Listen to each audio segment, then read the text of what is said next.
The first season of The Crown follows the life and reign of Queen Elizabeth II.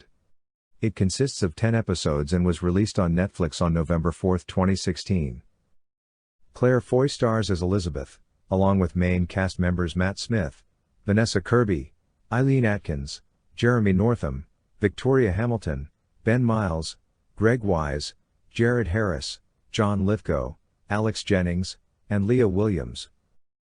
The Crown traces the life of Queen Elizabeth II from her wedding in 1947 through to the present day.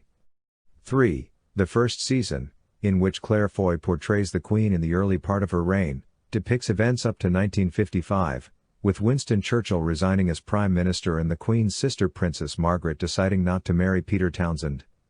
4. The below actor is credited in the opening titles of a single episode in which he plays a significant role. The series' first 2 episodes were released theatrically in the United Kingdom on November 1, 2016. 11. The first season was released on Netflix worldwide in its entirety on November 4, 2016. 12-13. Season 1 was released on DVD and Blu-ray in the United Kingdom on October 16, 2017 and worldwide on November 7, 2017. 14-15.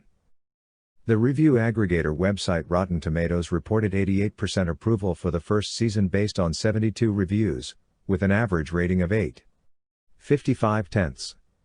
Its critical consensus reads, "Powerful performances and lavish cinematography make The Crown a top-notch production worthy of its grand subject."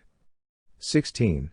On Metacritic, the series holds a score of 81 out of 100, based on 29 critics, indicating universal acclaim. 17. The Guardian's TV critic Lucy Mangan praised the series and wrote that Netflix can rest assured that its £100 million gamble has paid off.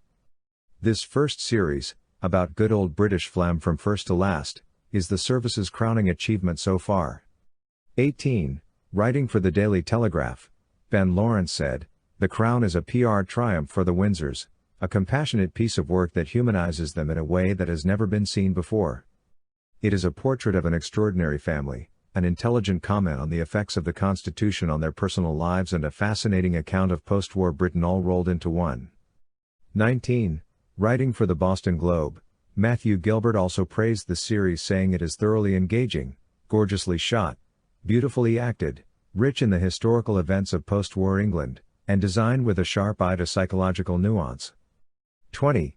Vicky Hyman of the Star-Ledger described it as sumptuous, stately but never dull. 21. The AV Club's Gwen Einot said it adds a cinematic quality to a complex and intricate time for an intimate family. The performers and creators are seemingly up for the task. 22.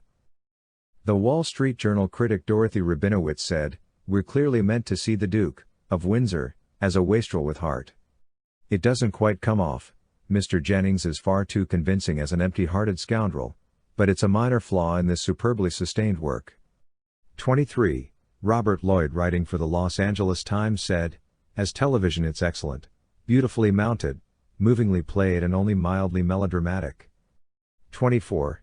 Hank Stuever of the Washington Post also reviewed the series positively. "Pieces of The Crown are more brilliant on their own than they are as a series, taken in as shorter, intently focused films." 25. Neil Genslinger of the New York Times said, "This is a thoughtful series that lingers over death rather than using it for shock value, one that finds its storylines in small power struggles rather than gruesome palace coups." 26. The Hollywood Reporter's Daniel Feinberg said the first season remains gripping across the entirety of the 10 episodes made available to critics, finding both emotional heft in Elizabeth's youthful ascension and unexpected suspense in matters of courtly protocol and etiquette. 27.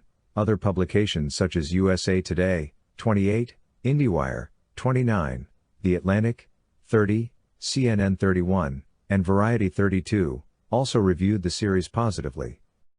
Some were more critical of the show. In a review for Time magazine, Daniel Daddario wrote that it will be compared to Downton Abbey, but that was able to invent ahistorical or at least unexpected notes. Foy struggles mightily, but she's given little. The Crown's Elizabeth is more than unknowable. She's a bore. 33. Vulture's Matt Zoller-Seitz concluded, "The Crown never entirely figures out how to make the political and domestic drama genuinely dramatic, much less bestow complexity on characters outside England's innermost circle. 34.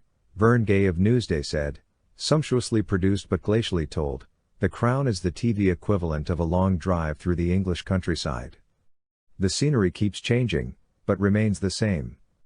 35. Slate Magazine's Willa Paskin commented, "It will scratch your period drama itch, and leave you itchy for action." 36.